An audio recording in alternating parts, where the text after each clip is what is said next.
কদিন আগে থেকেই ভাবছিলাম এঁচোড়ের তরকারিটা একটু অন্যরকম ভাবে করবো, মানে বিয়ে বাড়ির স্বাদে। কিন্তু বিয়ে বাড়ির স্বাদ মানে ওই লাল লঙ্কা, কাশ্মীরি লঙ্কায় ভর্তি, সেটা কিন্তু না। টেস্টটা হয়তো একই হবে, শুধু রংটা কম হবে। এঁচোড়ের তরকারি জেনারেলি আমার মা নিরামিষ করে। আমার মা মানে পুরোই নিরামিষ, পেঁয়াজ রসুন ছাড়া, ঘি গরম মশলা দিয়ে, আর হয় পেঁয়াজ রসুন দিয়ে, আর একটা হলো এঁচোড় চিংড়ি। আপনাদের কোনটা ভালো লাগে কমেন্ট করে জানাবেন। আমার কিন্তু নিরামিষ এঁচোড়টাই বেশি ভালো লাগে। আমাদের সপ্তাহ কাবাডি মশলা সব ফুরিয়ে গেছিল, এখানে পেঁয়াজ বেটে রাখলাম, এরপরে আদা রসুন বাটবো, আর এঁচোড়ের জন্য এখানে কাজু কিশমিশ ভিজিয়ে রেখেছি, এটাও একটু বাটবো।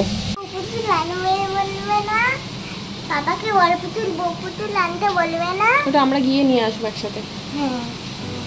আলু তো ভেজে নিয়েছি, যেটা আমার মাও ভাজে, কিন্তু এঁচোড়টা আমার মা ভাজে না, শুধু এখানেই ভাজা। মানে আমার শাশুড়ি মা এটা বলেছিল এঁচোড়টা ভাজতে, তারপর থেকে এঁচোড়টা ভেজেই করি। কারণ যে বাড়ি যেরকম নিয়ম, যে বাড়ির মানুষজন যেরকম ভাবে খায় সেরকম ভাবেই রান্না করা উচিত আমার বলে মনে হয়। আর রান্নার মধ্যে বিশেষ করে কালিয়া বা কোপ্তা এই সমস্ত জিনিসের মধ্যে আমার পেঁয়াজ রসুনের সাথে সাথে কাজু বাদাম, পোস্ত, কিশমিশ এর যে ফ্লেভারটা খুব ভালো লাগে, মানে পুরোপুরি বিয়ে বাড়ির অথেন্টিক রেসিপি একটা দেয়। তো এখানেও আমি আজকে সেভাবেই করছি এঁচোড়টা। সত্যি কথা বলতে কি, বাড়ির প্রত্যেকের পছন্দ হয়েছিল, ইনক্লুডিং মি। আমারও দারুণ লেগেছিল। গরম ভাতে এই ঝোলটা দিয়ে খেতে অসাধারণ লাগে। এটা এমনি শুকনো শুকনো কষাও করা যায়, বাট আমাদের বাড়িতে ঝোলটাকে প্রায়োরিটি দেওয়া হয়, সেই জন্য অল্প একটু ঝোল রাখি। আর রাতের বেলা ওটা রেখে দেওয়া হয়েছিল রুটি দিয়ে খাওয়ার জন্য। আর মিস্টার মুখার্জি বলে যখনই এঁচোড় হবে একদম ফেলবে না, আমার জন্য রাখবে, রাত্রে তো দেবেই, তারপরের দিনে যদি থেকে যায় সেটাও দিয়ে দেবে। তো রেখে দিয়েছি, রাত্রে তো ছিলই, তার সাথে পরের দিনের জন্য একটুখানি তুলে রেখেছি। আচ্ছা, এখানে এঁচোড়ে জল ঢেলে দিয়েছি, এরপর একটু ঘি দিয়ে দেবো, গরম মশলা লাগিয়ে দিয়েছিলাম, ঘি আর কাঁচা লঙ্কা দিয়ে নামিয়ে নেব। আচ্ছা, অভিষেক গিয়ে সমস্ত খাতা বই দেয়নি আজকে, শুধু খাতা দিয়েছে, কপি দিয়েছে অ্যান্ড ড্রেস দিয়েছে। কিন্তু ড্রেসের দুটো সেট, তো এটার তো দুটো সেট দেয়নি, কাটের সেটটা দুটো দিয়েছে। এই তখন ধরে বলতে আমার অভিযানে লেগেছে, দেখুন বলতাটা সেই থেকে ঢুকেছে, কিছুতেই বেরোতে যায় না। যা যা, এখানে বাসা করবে বলে আছে।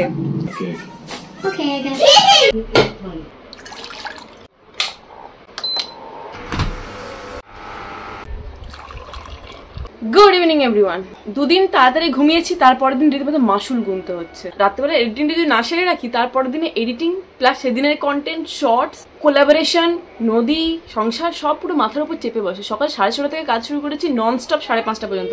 আর দুপুরে যেহেতু অল্প একটু ভাত খায়, সেহেতু কি হচ্ছে 5:30 পর্যন্ত খিদে পেয়ে গেছে। এই যে একটু ব্ল্যাক কফি আর এই যে সুগার ফ্রি দুটো বিস্কুটের ডাব্বা নিয়ে বসেছি, এটা খেয়ে নেবো, তাহলে গ্যাস ফর্ম করবে না। আর ইন্টারমিডিয়েন্ট ফাস্টিং করে আমার এরকম অভ্যেস হয়ে গেছে না, যে যেই সময় খিদে পায় সেই সময়ই কিন্তু পাচ্ছে। মাঝখানের যে গ্যাপটা, মানে আমি সন্ধ্যে 6:30 থেকে তারপরের দিনে সকাল 10:30 মধ্যে কিন্তু আমার খিদে পায় না।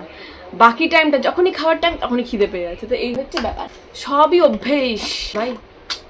মেয়ের অবস্থাটা দেখুন, এই ভর্তি গরমে মোজা পড়ে যাচ্ছে। কেন যাচ্ছিস? কারণ ও হোয়াইট কালারের শুটা পরবে, ওটা পরলে পায়ের তলায় লাগছে, ব্যথা, নতুন জুতো যেহেতু, সেটাই মোজা পড়ছে, তার উপরে ইয়ে পড়ছে। আমি যত কমফোর্টেবল জিনিসপত্র বিশ্বাস করি, আমার মেয়ে ঠিক উল্টো, স্টাইলিশ জিনিসপত্র পরবে, দেখতে সুন্দর লাগবে, মডার্ন লাগবে, পড়ছে। হয়েছে মোজাটা গোটা, দেখতে বাজে লাগবে। বলে না, তুমি যাই প্ল্যান করে থাকো, ভগবান তোমার জন্য যেটা প্ল্যান করে থাকবে সেটাই হবে। তো সেই থেকে রেডি হয়ে বসে আছি। প্রথমেই টোটোকে ফোন করলাম, উনি তো এখানে নেই, কোথায় গেছে। অটোকে ফোন করলাম, অটোও নেই। মানে এখন আমি আর কোথাও যাওয়ার চান্স নেই, 8টা বেজে গেছে। নদীর যে স্কুল ড্রেসগুলো নিয়ে এসেছে, স্কার্ট তো জানেন একদম বিশাল কোমর, তো সেই কোমরে ফিটিংস হচ্ছিল না, এটাকে ফিট করিয়ে নিয়ে আসতাম। তো কালকে এটা করবো, কালকে ওকে পুরোনো ড্রেস পরিয়ে পাঠিয়ে দেবো স্কুলে। আর সোমবার থেকে দেখি, সোমবারের মধ্যে আশা করি ড্রেস পেসের ব্যাপারটা মিটে যাবে। বাবা এসেছে, মেয়েকে KFC চিকেন খাওয়াচ্ছে। গরমে খাবে? কি গরমে খাবে? বড় মেয়ে কি? না, আমি খাবো না KFC। বড় বোন তো ঠিক বলে, যে কারেক্ট করলো, বড় বোন। এখানে আমার সব জিনিস চলে এসেছে। এইটার মধ্যে আম আছে, পেঁপে আছে, কলা আছে, লেবু আছে, সব আছে। আর মেয়েও এমন হয়েছে, বাবাকে চুপি চুপি ফোন করে বলবে, বাবা KFC চিকেন আনবে। সব রাত্রিবেলা ফোন করে বলছে যে তুমি KFC খাও। আমি না, আমার এমনি KFC ভালো লাগে না। আমি যখন কাজে বেরোচ্ছিলাম, যখন বেরিয়ে যাচ্ছিলাম, বাবা ওকে ফোন বেরোনোর সময় ফোন করে ওই কথাগুলো বলবে, এত বদমাশ। এইটা হলো নদীর খাবার। কাল থেকে ও স্কুল আছে, সকালবেলা যাওয়ার সময় ও মুড়ি জল দিয়ে, চিনি দিয়ে বা জল দিয়ে গুড় দিয়ে খেয়ে যায়, তো এটাই বানিয়ে রাখলাম। আপনাদের মধ্যে অনেকেই হয়তো বলেন যে বাচ্চারা গাড়িতে উঠলে বমি করে সকালবেলায়, তো সেই জন্যই। না হলে তো দুধ কর্নফ্লেক্স, তারপরে দুধ কলা, রুটি, অনেক কিছু খাওয়ানো যেতে পারে, দুধ বিস্কিট, বাট আমি পারি না। দুধ জাতীয় কোনো জিনিস খেলেই ও বমি করে গাড়িতে। গোটা মুড়ি কি হয় বলতো, চেবাতে দেরি করে, মুখে নিয়ে বসেই থাকবে, সেই জন্য গুঁড়ো করেই রেখে দিই, একবারে গুলে খপাকাপ খাইয়ে দিই। তারপর মুভি দেখলাম, অনেক দিন ধরে ওয়েট করে বসেছিলাম, সেটা হচ্ছে স্মাইল। ওটাই দেখলাম ব্যাপক। নেটফ্লিক্সে নতুন রিলিজ করেছে, আজকেই রিলিজ করলো স্মাইল, আপনারা দেখবেন, ব্যাপক ভয়ের, মানে একদম পুরো গা ছমছমিয়ে যাবে যদি রাত্রেবেলা দেখেন। নদী ঘুমিয়ে পড়েছে আর রাত্রেবেলা বিছানার চাদর পাততে নেই বলে অনেকে, তো সেই জন্য পাতলাম না, কাল সকালেই পাতবো। মিস্টার মুখার্জি যেখানে চুল ঠিক করছে, 12:30 বাজছে, আমি এখন ঝটপট শুয়ে পড়বো। এডিটিংটা কালকে সকালে উঠেই করবো, কারণ কালকে নদী স্কুল আছে, তো তাড়াতাড়ি উঠতে হবে। আজকে আবার ঘুম থেকে উঠতে একটু দেরি হয়ে গেছে, মানে 5:30 ওঠার কথা ছিল, আমি উঠেছি 6টার সময়। এমনিতে ক্লাস 1 থেকে নদীতে স্কুল ছুটি হবে 2:15 বা 20 আই গেস, তো আজকে মানে এই কদিন ওদের 12টাতেই ছুটি হয়ে যাবে, মানে তাড়াতাড়ি বাড়ি চলে আসবে। টিফিনে আমি ভাবলাম পাউরুটি দিয়ে দিই আর ফলের মধ্যে কলা দিয়ে দিই। এরপরে যেটা করবো সেটা এই টিফিন বক্সে চেঞ্জ করবো, কারণ দুটো টিফিনে এই টিফিন বক্সে কিচ্ছু ধরবে না। তো যে লাঞ্চ বক্সগুলো পাওয়া যায় না অফিসে নিয়ে যাওয়ার জন্য, ওই রকমই বক্স টাইপের কিছু একটা কিনবো, যেটার মধ্যে সকালের টিফিন অ্যান্ড দুপুরের যে মিড টাইম টিফিনটা ওটার জন্য প্যাক করে দেবো। আর কালকে আমাদের বলেছিলাম যে নদীকে পুরোনো ড্রেস পরেই পাঠাবো, তারপরে ভেবে দেখলাম যে ড্রেসগুলো তো আমি ফিটিংস এমনিতে করাবোই, তাহলে বেকার ফেরত দিয়ে কি লাভ। তো আমি এগুলো ফিটিংস করিয়ে নেবো এখানে, আমি নিজের থেকে স্কুলে আর চেঞ্জ করছি না, কারণ ও যা লম্বা হচ্ছে লম্বারটা বা ছোট হয়ে যাবে এর থেকে ছোট সাইজের নিতে গেলে। কিন্তু যে মোজাগুলো দিয়েছে এগুলো সাইজে অনেক বড় হয়েছে, ওর গোড়ালির কাছে গোড়ালি ফিটই করছে না, আগের মোজাগুলো পরিয়েই পাঠাবো। নদীর ছাতার অবস্থা দেখুন, আমি এই ছাতাটা ফুটিয়ে যাচ্ছিলাম। নদী রেডি হয়ে গেছে, আমার একটা জুতো নিয়েও চলে গেছে। নদী রেডি হয়ে গেছে নতুন স্কুল ড্রেস পরে, তাকাও, একটা হেয়ার ব্যান্ড লাগিয়ে দিলে চুলটা সামনে থাকে, কিচ্ছু বকবে না। নর্মাল স্কুলে হেয়ার ব্যান্ড লাগাতাম, plain hair band. Good morning everyone. আজকে আমি 6টার সময় ঘুম থেকে উঠেছি, একটু 5:30 উঠিনি, 6টার সময় উঠেছি, হয়ে গেছে মোটামুটি সবই কাজ কমপ্লিট করে তোমাকে 7টার সময় তুলেছি ঘুম থেকে।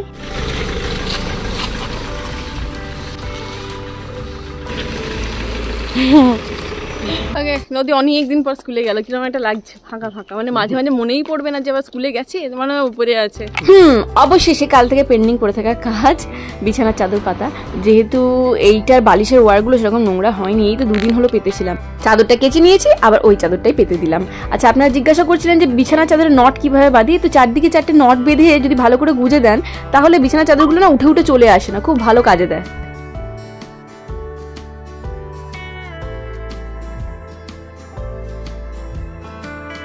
এই দিকটা তো আমার পুরো ক্লিয়ার হয়ে গেছে, এবার পালা এই দিকটা। আমি ভিডিও যখন করি না এই ব্যাকগ্রাউন্ডটা দেখা যায়, খুব বাজে লাগে দেখতে, তো এইখানটা পুরো ক্লিয়ার করব। এইখানের জন্য ছোট্ট একটা অর্গানাইজার অর্ডার করেছি, সেরকম অর্গানাইজার আর কি। ওই অর্গানাইজারের ভিতরে সমস্ত জিনিসগুলো ঢুকে গেলে এই প্যাকেটগুলো সব বেরিয়ে যাবে, তো ওই অর্গানাইজারটা এর পাশে রেখে দেবো, আয়নাটার পাশে। কারণ ভিডিও করার সময় ব্যাকগ্রাউন্ডটা ভীষণভাবে ম্যাটার করে, ব্যাকগ্রাউন্ডের জন্য ক্যামেরা ক্ল্যারিটিটা ভালো লাগে। যখন দেখবেন যে আপনারা যারা ভিডিও করেন তাদের জন্য বলছি, আপনারা যখন ঘরের ভেতর ভিডিও করবেন আর কোনো সবুজের মধ্যে গিয়ে ভিডিও করবেন, সবুজের মধ্যে ভিডিও কোয়ালিটি সব থেকে বেস্ট আসে। কেন? কারণ ব্যাকগ্রাউন্ড এরকম থাকে, ক্ল্যারিটি বেশি ভালো লাগে, তো সেই জন্যই ব্যাকগ্রাউন্ড সবসময় ম্যাটার করে ভালো ক্ল্যারিটির জন্য। তো আমি এই জায়গাটা কিছুটা চেঞ্জেস করবো, কারণ মোস্ট অফ দ্য টাইম আমি এখানেই শ্যুট করি, সামনে জানলাটা থাকার কারণে লাইটিংটা বেশ ভালো আসে, তো এই জায়গাটা আমি বেছে রেখেছি। বাইরেও শ্যুট করা যায়, কিন্তু বাইরেটা এখন অনেকভাবে ডিজাইন ফিজাইন করতে হবে, এখন সেই চাপে যাচ্ছি না, ছোটখাটোর মধ্যে এগুলোই ঠিক আছে। সুলতাদি কালকে কিছু বলেনি, বাট হঠাৎ করে এখন ফোন করে বললো আজকে নাকি আসবে না, ওই পায়ে কি লেগেছে, কি ডাক্তার দেখাতে যাবে, এই জন্য এখন আমি রান্নায় বসেছি। ভাত, ডাল সেদ্ধ, আলু সেদ্ধ, ডিম সেদ্ধ বসিয়ে দিয়েছি, তরকারি কি করবো দেখি। আগে ডিম ছাড়ানোর সময় না ডিমের খোসাগুলোর সাথে ডিমের স্কিনটা উঠে চলে আসতো, এখন যবে থেকে দেখেছি যে নুন আর একটু ভিনিগার ফোটার সময় দিয়ে দিলে খুব সুন্দর নরমভাবে ডিমের খোসাগুলো ছেড়ে যায়, তবে থেকে এই প্রবলেমটা হয় না। এখানে কচি ডাটা না, বুড়ো ডাটা না, মানে মধ্যবয়স্ক ডাটা নিয়েছি, আলু দিয়ে একটা সর্ষে বাটা দিয়ে ঝাল করবো। আজকে যেহেতু সুলতাদি আসবে না, রাত্রে রুটি খাবো না, তো ভাবছি আজকে বাসমতি চালের ভাত করবো, তার সাথে কিছু সাইড ডিশও বানাবো। বাট কি বলুন তো, আমার শ্বশুরমশাই আবার রাত্রেবেলা ভাত খায় না, তো বাবা বলছে বাকরি মানুষ, মুড়ে খাবো। কি সুন্দর ডিমের খোসাটা ছেড়ে গেল। আচ্ছা, মাঝখানে মায়ের আবার খিদে পেয়েছে, তো মাকে এখন রুটি তরকারি আর চা করে দিলাম, মা খেয়ে নেবে, আর সকালে আমি তো কিছু খাই না। রান্না হয়ে গেছে, আজকে পুরো পাতলা পাতলা ডিমের ঝোল করেছে, অনেকদিন ধরে মানে মাখা মাখা খেয়েছে আর ভালো লাগছে না। এখানে যে ডাটা আলু সবজি দিয়ে একটা হয়েছে, সর্ষে বাটা দিয়ে। আচ্ছা, এটাতে ডাল করেছি শুধু মা বাবার জন্য, আমরা কেউ খাবো না। এই হচ্ছে মুখের অবস্থা, পুরো তেল বেরোচ্ছে মুখ দিয়ে। আমি অনেকদিন হলো অ্যাপ্রন পরিনি, বাট অ্যাপ্রনের উপকারিতাটা আমি নিজে বুঝতে পারছি, যে সারাক্ষণ না মানে হাত ধুয়ে জামায় হাত মুছিনি, আর জামাগুলো পুরো নোংরা হয়ে যায়, জঘন্য, প্রত্যেকটা জামা নষ্ট হয়ে যায়, সেই জন্যই অ্যাপ্রনটা পরা। এমনি লোকাল জিনিস ভিজে গামছা, ছেঁড়া গামছা যদি কোমরে বেঁধে নেয় যায় সব থেকে বেটার। কিন্তু কি বলুন তো, আমার ছেঁড়া গামছাগুলো সব হেনা করার, ডাই করার, টুকটাক ঘরটার মোছার, ওই জন্য আমি রেখেছি সে না, অ্যাপ্রনটাই বেস্ট। মা বাবাদের রুমে না এসিটা কদিন ধরে প্রবলেম করছিল, পুরো গরম হয়ে গেছিল, তো কালকে এসে ঠিক করে দিয়ে গেছে, আজকে পুরো একদম বিন্দাস চলছে। কবে থেকে 3 তলায় 3টে রোল এনে রেখেছি, এটা হচ্ছে ওয়ালপেপার, ওই স্টিকার আর কি, দেওয়ালে লাগানোর। নিচে লাগানো যায় কিনা, যদি শেষ হয়ে যায় কতটা লাগানো যায় সেটা দেখতে হবে মেনলি। এইদিকে যে পুরো ওয়ালটা এইদিকে লাগাবো, অ্যান্ড এই দিকের ওয়ালটাতে লাগাবো, ব্যাস। নদী কি অবস্থা করেছে দেখুন। বিশেষ করে এই জিনিসগুলো আমার খুব ভয় লাগে, একা একা সিঁড়ি দিয়ে উঠে ওইভাবে জিনিসপত্র টাঙানো বা তোলা। কেউ যদি নিচে ধরে থাকে তবুও একটা সাহস পাওয়া যায়, কিন্তু ওই আর কি, যদি পড়ে যায় তখন বাই চান্স কি হবে, কোমর ফোমর ভেঙে যাবে।